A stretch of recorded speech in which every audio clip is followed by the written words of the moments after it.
another episode of Coordinated Chaos. This will be the last episode of Coordinated Chaos in the 2023 NFL football season. We will be recapping what happened and just the narratives coming out of Super Bowl 58, as well as at the very end, we're going to get into the last edition until the full-blown off season of coaching tracking as well. So I'm not even going to lie, I'm not really going to go off script in this one. This one, I've written down a ton of notes. I've written down things that I need to get off my chest when it comes to this game, narratives coming out of this game, things of that nature. So I'm not going to go off script a whole lot. I may be reading here, so for viewing purposes, this may not be the best podcast of all time, but there's certain things I do not want to miss, and so I've written a lot of things down. So let's go with the first thing off the bat. We're going to start with the controversy right off the rip.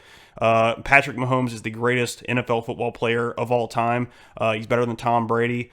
It just is what it is. We're talking about eye tests. We're talking about statistically. We're talking about everything. I mean, from his running ability, his scrambling ability, his playmaking ability, his smarts is just up there on par with Tom Brady. And then obviously his physical ability, throwing the football. He's just got a ridiculous arm as well. And he has put on display this season probably one of the greatest seasons of all time when it comes to quarterback play.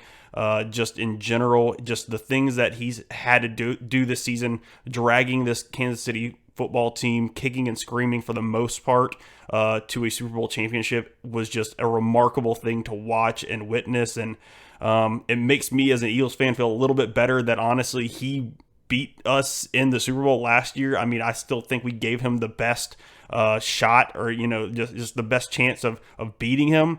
But man, he's just inevitable. He is the Thanos of the NFL football world right now. He just never dies. Like I said the last podcast, that this iteration of the Kansas City Chiefs are just like cockroaches. They're like doomsday cockroaches. You think you can nuke them. You think you can hurt them in certain ways with the way their team is constructed. These past 2 years, these were supposed to be the down years for this era of Kansas City Chiefs football, and they went on to win the Super Bowl anyways, man. They were in rebuild mode technically after the aftermath of Tyreek Hill, and I'll get into that a little bit later. But I'm going to go through here and just lay down some things that I got to talk about, which is obviously right off the rip here. Patrick Mahomes, 6 straight AFC Championship games. He has participated in 4 out of the last 5 Super Bowls, winning 3 of them before the age of 29. He is 28. He doesn't turn 29 until September, so he's going to have all of his 29th season next season, essentially, in the NFL as well, so he has time to do some even more crazy stuff before the age of 30. Mahomes and the Chiefs were down by 10 points in all 3 of the Super Bowl winning affairs, and so that's just another thing. Like, it doesn't matter if he's down in these games, man. He just wills his way, and the team finds a way to win. I mean, Andy Reid is obviously a big part of that as well. You can't discount what he's been doing and the development that he has essentially afforded Patrick Mahomes as the guy that drafted him. So Andy Reid deserves a ton of credit as well, and so I don't want that to get lost in translation here, as I'm kind of just fawning over the fact that Patrick Mahomes is the greatest quarterback I've ever laid my eyes on. This was a Warren Sharp tweet. If you haven't followed him on Twitter, if you know anything about him at all, I would highly recommend following him on Twitter, just finding him on social media in general. Warren Sharp is a really, really smart dude, and he puts out just all kinds of really incredible things when it comes to NFL football. This is something he tweeted, one of the stats he tweeted. Mahomes has started 96 games, and the Chiefs have only lost 3 of them by more than 1 score, including the playoffs, only 4 of 114. That is by far the best in the history of the NFL. In the first 7 seasons of Mahomes' career in comparison to Tom Brady, so first 7 years of Mahomes, first 7 years of Tom Brady, Mahomes has a better record, wins and loss wise. He has more wins, less losses. Completion percentage is better. More passing yards, more touchdowns, less interceptions. Titles in championships, they are tied right now at 3 in the first 7, I should say. Just clarify that once again. But he does have one more, Patrick Mahomes, I should say, has one more MVP, Super Bowl MVP in that time span. He has more Pro Bowls, more All-Pros. He has more regular season MVP titles as well. And then he has an AP Offensive Player of the Year award as well. So he is on pace, if not better, in most categories than Tom Brady was in the first 7 years of his career as well. So he's well on his way in that way, and statistically and all kinds of good stuff like that. specifically this year. I mean, obviously last year there was a lot of doubt about, Tyreek Hill. What is that going to look like without him in the offense? Blah, blah, blah. Can they get it done? They got it done against probably the best Philadelphia Eagles roster of all time. They got the job done last year. Then this year, even more controversy and adversity hit this football team this season, and they still fought through it. His wide receiver one was a rookie in Rashee Rice. The rest of the wide receiver core was a collection of lawn chairs, essentially. I mean, they were nothing special whatsoever. Even Mecole Hardman, who was the guy that caught the game-winning touchdown, this guy was on the Jets earlier on in the season. He went there in free agency. He was essentially going to be released or cut midway through the season. Kansas City reached out to them and was like, look, we'll give you a little something. We'll take Mecole Hardman back, and we'll see if we can get him into the rotation at this point, because at that point in the season, there was a lot of ups and downs from the Kansas City wide receivers, and it still didn't really pan itself out until the playoffs ran around. But Mecole Hardman was a guy that was about to get cut midseason, came into the Chiefs. Even on the Chiefs, was a healthy scratch in multiple games. They just couldn't really get him involved in the offense until later on in the season. And then he is the guy that wins the Super Bowl essentially for the team with a game-winning catch. So just a ragtag group of wide receivers. Obviously, you have Travis Kelce, so we don't want to discount that. Once again, he has a great player on that side of the ball for him. Just in Travis Kelce, he's just a Hall of Famer, probably one of the greatest to ever do it. Maybe the GOAT of his position, potentially. I still would have a debate about Gronk. He just overall was so good, blocking, playmaking, stuff of that nature, but that's a debate for another time, essentially. In this specific season, once again, his offensive line was banged up, went into the AFC Championship game and the Super Bowl without his all-pro left guard, Joe Thuney. And then also the tackles on this team for the Kansas City Chiefs were very, very just unreliable. Lots of holding penalties and false starts throughout the season. Donovan Smith is a little bit long in the tooth. Jawan Taylor was a free agent they signed this past offseason, and he had a ton of just bad penalties throughout the season, and they finally were able to kind of get some things going in the playoffs, but it still was a little bit of a weak point. So his O-line was not great by any stretch, and it was banged up at the end of the season there. They were underdogs on the road in the divisional round against the Bills. Then they were underdogs again in the AFC Championship game in Baltimore, and then they were underdogs once again in the Super Bowl and still won the championship.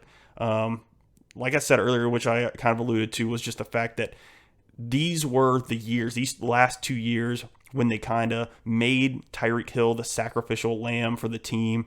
That these were the years that they were not supposed to win the Super Bowl. These were the years they were supposed to be kind of rebuilding, retooling, just taking on the highest cap hit salary cap wise for Patrick Mahomes' contract that they're going to do pretty much for his career. So he had the highest cap hit of any quarterback in all of football this season, and they still won the Super Bowl, which had never happened before. So another little thing that he can put into his belt. Like I said, this was just a year, these past two, where they were not supposed to do anything. And at the end of the day, man, now that these 2 years have passed and Tyreek Hill was that guy that they were like, we can reallocate that money that we were otherwise going to spend on him to go get reinforcements on the O-line, which they did the last 2 seasons. This season didn't really work out. Some of their decisions in free agency didn't work out as well, but I mean, they still won the championship, so it is what it is. You can't fault it too much. But they still have a ton of cap space going into 2024 as well. They have draft capital, and this is going to be one of the deepest wide receiving drafts in a long time. So a weakness, obviously, of this team was wide receivers. I mean, we had guys dropping balls all over the place. You had in this game, in the Super Bowl, Marquez Valdez-Scantling catching a ball like 7 yards downfield and slinging himself out of a tackle and going back like 4 yards. It was some incredibly ridiculous things. I mean, it was just one of those like 2-step forward, 3 steps back kind of thing with the wide receivers all season long for the Kansas City Chiefs, and it even reared its ugly head in the Super Bowl, but they were able to overcome, and Patrick Mahomes was just able to put the team on his back essentially, and it's super incredible. Like I said, they're going to have draft capital. They're going to have free agency money. They're going to have salary cap space to do some very good things for this team in general. The defense is young. They're probably going to have to pay Chris Jones, so a lot of that money will go towards him, but he deserves it. He was the guy that completely blew up plays for the San Francisco 49ers in the Super Bowl multiple times where he was running unblocked towards Brock Purdy, and he had to throw the ball essentially away or just too far, trying to just lead a wide receiver into a spot. Just crazy, crazy Super Bowl, crazy circumstances that the Kansas City Chiefs found themselves in this season, and then just persevered through all of it and still won the championship. Just a testament to Andy Reid, to Patrick Mahomes, Travis Kelce, Chris Jones, and that defense. Steve Spagnuolo, a guy that just an evil genius on that side of the ball, just cooking up some things that were going to confuse Brock Purdy in this game, in which they did, blitzing Trent McDuffie in very high leverage situations where it worked out for them. Just he knows what he's doing. He's one of the greatest coordinators of all time in Spagnuolo. Won championships with the Giants and now multiple here with the Kansas City Chiefs. One of the greatest of all time for sure. Like if a coordinator ever gets into the Hall of Fame just as a coordinator himself, I think Steve Spagnuolo should be on the the 1A on that list to get in. So I don't know if it's ever going to happen, but if it does, I think he'll be at the top of the list there. That's pretty much all I have for the Kansas City side of things. Let's get into a little bit of what the 49ers, kind of ran into in this game. And let me preface this whole thing with, I like Kyle Shanahan. I like him as an offensive mind. He's very creative. He knows how to get his players open. And honestly, I'm jealous of his offense most of the time. I'm not too proud to say that. He knows what he's doing on the offensive side of the ball. Does that take away from some of his decision-making and management of a game in-game? Sometimes it may. It kind of reared its head in this one a little bit as well. It has in the past as well in multiple situations where they've been in big-time games as well. So, and also I do like Christian McCaffrey as a player and a human. I like Brock Purdy as a player and a human. The beef that I have with Brock Purdy is not with him. It is with the fans and the media that have essentially built this narrative that he is a top 5 quarterback in the league, and I just don't see that as a reality. I just don't it's an eye test thing. I know the statistics look great, but that's another testament to Kyle Shanahan and how much he gets the guy open, or gets his guys open in general, the run game and Christian McCaffrey and how much he contributes to that offense in general and how much pressure that takes off a quarterback. But yeah, my beef is not with those guys. I like those guys quite a bit. The rest of the team, pretty unlikable. Debo has kind of really, I've soured on him in general. I used to love him. I mean, I still like watching him play. He's still an incredible player. Let me just get that straight as well.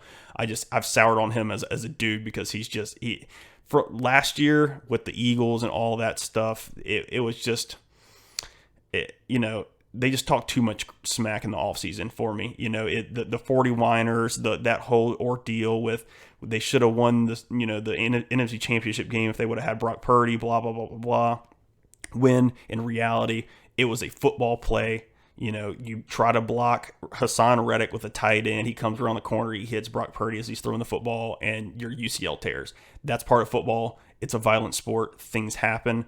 But just it's just, you troll the Eagles for losing the Super Bowl last year to the Kansas City Chiefs, and now you're having to feel that exact same pit in your stomach this morning that I did 1 year ago after I had to watch the red and yellow confetti fall on my head literally in live action in Arizona last year. And so I just honestly stay humble, San Francisco, because you should have known this karma was coming around the corner, honestly. It was bound to happen considering how much crap you talked. You did not lose with any kind of humility whatsoever. For the most part, Eagles fans complained a little bit last year after the Super Bowl, but the Eagles players took it on the chin and just went about their business. Things did not end up great this season. And maybe a lot of the things kind of came back to bite them in the rear for that. But at the very least, the Eagles players handled themselves as classy individuals when it came to losing. And then the San Francisco 49ers last year were just the most unclassy losers of all time. And then karma really bit them in the butt on this one. Like I said, just stay humble out there, 49ers fans and team in general, because it's only going to get harder from here, because you're going to have to pay a ton of people this offseason, and the window is slowly shutting. As soon as you start having to pay your quarterback that you think is the franchise, that I think is just an okay player, I think he's very serviceable. I think he's better than Jimmy G ever was. I'll be completely honest with you there. But things are going to get a lot more tough whenever you have to start paying Brandon Ayuk. You got to give, Trent Williams is going to have to make a decision on if he's going to come back or if he's going to retire. The O-line, if he's not there, is not going to be as good. The D-line, you're having to pay some of those guys on the back end there as well. It's just, there's going to be a lot going on. There's going to be a lot of tough decisions to be made for the San Francisco 49ers organization as a whole. Kyle Shanahan once again having to deal with now this 3 Super Bowls that he's been in, that he has squandered a 10-point plus lead to lose a Super Bowl. So that's 3 in a row. You had the Atlanta one where he was the offensive coordinator. It's not completely all on him. Dan Quinn did not do a good job on the defensive side of the ball there as the defensive-minded head coach in that situation. But once again, it was still a situation where he was involved in it. And then obviously against the Chiefs in 2019 and the Chiefs this year, where they were both up by 10 points and still lost the football game at the end of the day. San Fran in the game, there were some things. I mean, hindsight's 2020, but it seemed like San Fran kind of in this game against the Kansas City Chiefs this year in the Super Bowl, they got away from running the football a little bit in the third quarter with Christian McCaffrey. I think if they would have still pounded the rock in the third quarter, by the fourth quarter, the Chiefs defense was already gassed. If you would have really kept the pedal to the metal when it came to the run game in the third quarter and really pounded the rock, I think they would have probably broken. And those, 5 to 6 yard, run plays would have turned into 10 to 15 yard, and then one would have broke for 40. And that could have been really the game-changing moment for the 49ers if they would have stuck to the run game. But for whatever reason, they got a little bit pass happy with Brock Purdy. I don't know if it was just like the looks they were starting to get from the Kansas City Chiefs and the pressure they were starting to bring. But sometimes you just got to suck it up and run into some of those, those heavy fronts, just to keep the defense honestly. So I think that was part of the Kansas City game plan, was to, get the ball into Brock's hands and make him make throws. And he made some in this game. He did a fine job for the most part. But when it counted the most, he did not make the same plays that Patrick Mahomes did at the end of this game to win them a championship. Then one of the things at the end of regulation there, you gave the Chiefs the ball back with a little less than 2 minutes and 2 timeouts and decided to kick the field goal there. Obviously, that's a tough decision to make at the end of regulation, where you just want to try to win the game if you can there. They kicked the field goal instead of going for, obviously a touchdown to essentially try to, essentially make the Kansas City Chiefs make a touchdown or score a touchdown at the end there, instead of just getting a field goal, taking it to overtime. Tough decision to make. Kyle Shanahan has not been one that's been very risky in those situations, but it was like a 4th and goal, maybe on like the 3 or 4 yard line. So it's not like it was like the craziest spot to really consider it from there. But they went with the field goal, obviously went for the overtime.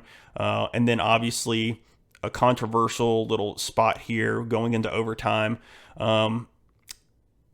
Really the most egregious part of it was the information coming out later today. Really, this is Monday after the Super Bowl that I'm recording this, was the fact that it seems like most of the players were not informed or prepared for the overtime rules that are different from regular season in the playoffs, due to obviously the Bills and the Chiefs game a few years back in the AFC divisional, where they went back and forth and whatever, when it changed. But these playoff rules are much different, and they were not prepared for it. And Kyle Shanahan did not have his team prepared, which is another indictment on him, not as an offensive mind, but just as a game manager and a, just a head coach, the CEO type head coach, where some of these decisions can fall through the cracks because you're so focused on trying to get the offense going, which I don't blame him, because he's a great offensive mind once again. But and it's not really like, in this situation, a lot of people are saying what you need to be doing is, if you win the toss, you need to defer, you need to kick,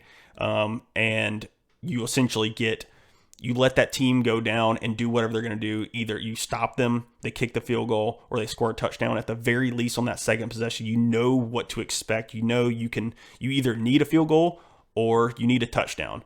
And if they scored the touchdown, then you know you need a touchdown, and then you're going to go for a 2-point conversion to win the game in the first overtime, because you would rather it not go to a double overtime, which then goes to absolute sudden death.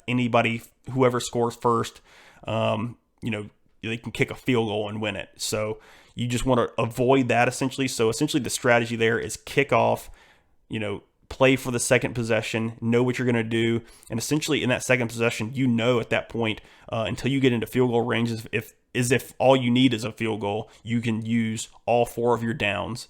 And then if you do need a touchdown, then you use all 4 of your downs all the way down into the end zone if possible. So the strategy there was a little bit off by Shanahan. He took the received in the overtime, and that was technically the wrong decision, because obviously he went down, kicked the field goal, and then you let Patrick Mahomes essentially do his thing, and he goes right down the field and scores a touchdown, ends the game as time expires. And it just is what it is at that point. It's just another little thing that Kyle Shanahan this offseason is going to have to think about whenever it comes to coaching, is just like, it's not all about X's and O's. It's sometimes about decision making and management of certain time, management and situational football and stuff like that. So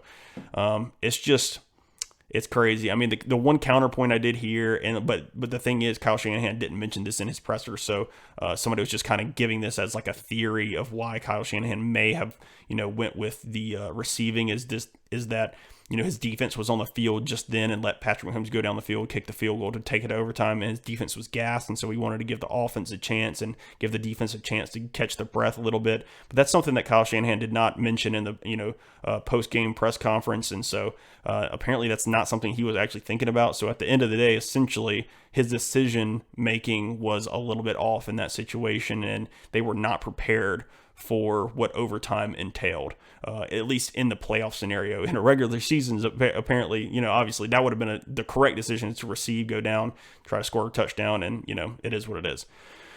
But yeah, that's pretty much all I have to say about Super Bowl 58. I didn't get into the X's and O's. Everybody essentially watch this game. So, if you're paying attention to it, it is what it is. Kind of essentially how this game flowed. It was a little bit ugly to start. It picked up in the second half as, teams kind of started to adjust to each other. Patrick Mahomes started running a little bit more in the second half, which gave the Kansas City offense a little bit more of a boost and put a little bit more dimension to their offense, and gave the 49ers a little bit more things to think about at the end of the day, which really helped out the Kansas City offense in a big way. They started to utilize RPOs to use Patrick Mahomes' legs as a weapon once again, outside of him just scrambling whenever he didn't see anybody open, or if he saw a window, he would just run. But the RPO really showed to be a huge deal when they didn't run it a whole lot during the regular season, and then just busted it out in this big time game where they needed a big time, like fourth and 1 or a 3rd and 3 or whatever the situation would call for. They really utilize all of Patrick Mahomes' abilities, and that's what makes him such a great quarterback at the end of the day. But that pretty much wraps it up for Super Bowl 58. This year was an incredible football season. Did not enjoy the way it ended for my Philadelphia Eagles, but sometimes that happens. It is what it is, and that's how San Francisco 49er fans need to think about when they go into next season, is just like take it stride by stride. It is what it is. You win some, you lose some. I know the drought is still on for the 49ers fans, and that sucks for you, but just take it with a little bit more humility next time, and maybe it won't hurt as much whenever it still happens to you just the way it did to your rivals, in quotations. Yeah, let's get right into the coaching tracker. We're going to touch on a few of these teams that I didn't do a podcast in between, like the Pro Bowl week or whatever. So between the AFC Championship game and the NFC Championship game weekend, I didn't do a podcast until this one, obviously. So we missed a lot of the coaching stuff that happened. Let me start with the Commanders, and I have some thoughts on this one, obviously. So Dan Quinn is going to be a head coach of the Washington Commanders. His offensive coordinator is going to be Cliff Kingsbury, and his defensive coordinator is going to be Joe Witt Jr., who was the secondary coach of the Dallas Cowboys underneath Dan Quinn there the last few years. And so the Cowboys get hurt in this ordeal. They lose 2 big-time coaches on their staff. The Commanders obviously get Dan Quinn and Joe Witt Jr., and then he brings over Cliff Kingsbury to be his offensive coordinator. A lot of speculation there about the Caleb Williams situation, who he was like a senior offensive advisor at USC last year under Lincoln Riley with Caleb Williams there. So I don't know what's going to happen there. I don't know if he's going to go there and try to like finagle getting Caleb Williams to go to the Commander somehow. Because I really think the Bears are just going to go ahead and make the pick and call it a day.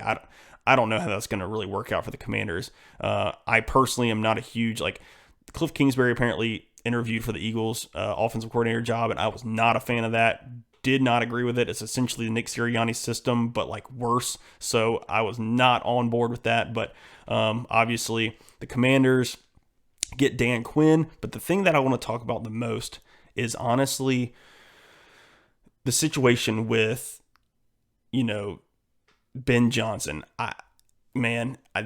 All of it was too fishy for me. I didn't like that. They were trying to spin this narrative that, at the end of the day, Ben Johnson was never as much of a lock as people were expecting him to be a head coach this, head coaching cycle, this hiring cycle.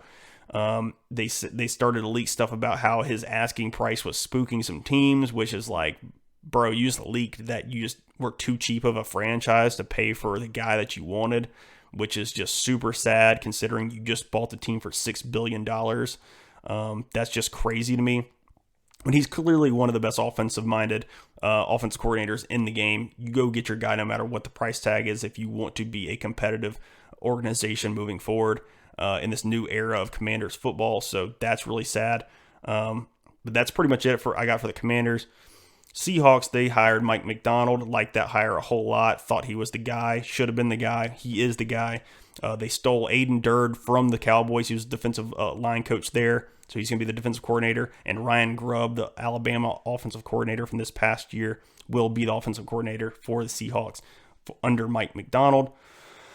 Excuse me. Steelers, they hired Arthur Smith as offensive coordinator. This is interesting. I think I like this quite a bit. I think he's a good OC. He did a great job with the Tennessee Titans. Did not do a good job as a head coach. I think taking a lot of those decisions off his plate is going to be a good thing. Mike Tomlin can make those decisions at the end of the day. Arthur Smith can run an offense. I like this, hire in general. Chargers, they have officially hired Greg Roman as OC and Jesse Minter as DC. Jesse Minter comes from Michigan with Jim Harbaugh, so that makes sense. Did a good job there as the defensive coordinator. Greg Roman, a long-time offensive coordinator for Jim Harbaugh from his San Francisco 49er days the first time around, so that makes sense, but I'm not a huge fan of that considering what he did with Lamar Jackson, all that good stuff, whatever. Cowboys, Mike Zimmer looks to be the DC now, replacing Dan Quinn. I think Zimmer's a good coach. I just don't know. He's been out of the league for a few years now. I don't know if he's, up on the newest trends and stuff of that nature. So that's, it's yet to be seen how that's going to work out. I think, I think the Cowboys could have a little bit of a down year this year, considering all the things that have gone on there. It's a lot of sketchy stuff, so it is what it is. But that pretty much wraps it up for this episode of the podcast. Thank you all for listening and going on with this journey with me this entire season. It's been a pleasure, doing this podcast, putting out content, stuff of that nature, and just the following that I've gotten so far has been incredible. I appreciate it. Once again, share, tell your friends about me. I actually went 35-27-1 in betting predictions this season, so not too bad. Over 500, I'll take it. So just if you enjoy betting the NFL, please follow, tell your friends, like I said, and continue listening. I'll have off-season stuff throughout the off-season. I don't know if it's going to be in a perfect, schematic way, but I'm going to have stuff coming out. So just stay tuned, and I appreciate it. We'll talk to you later. Peace.